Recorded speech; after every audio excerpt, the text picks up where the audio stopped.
এ আমার বাড়িতে ঝোলানো ক্যালেন্ডার। ক্যালেন্ডারের পেছনে তিনখানা কাট মারতে হয়েছে, কারণ যখন দুটো ফ্যান চালাই ক্যালেন্ডারটা পুরো একবার উপরে একবার নিচে আপ ডাউন করতে থাকে।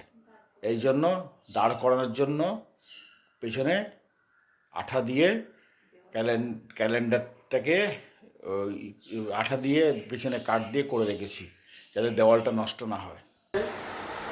আর ক্যালেন্ডার নট নড়াচড়া, একদম এক জায়গায় দাঁড়িয়ে আছে। দারুণ পদ্ধতি তো।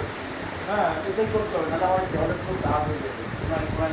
এইভাবে একবার উঠবে, একবার এইভাবে উঠবে, এইভাবে কাঠ দিয়ে দিচ্ছি, কোনো সমস্যা নেই। আর উঠতে পারবে না, এক জায়গায় স্থির। এই বুদ্ধি। হ্যাঁ, এই বুদ্ধি অ্যাপ্লাই করতে হবে। মানে এনার তো দাঁত হয়ে যায়, কালো কালো দাঁত হয়ে যায়। ভালো কারণ এই কাঠ না হয় যদি আটকেছো এটা কাঠ, এদিকের দিকে একটা কাঠ দেয়।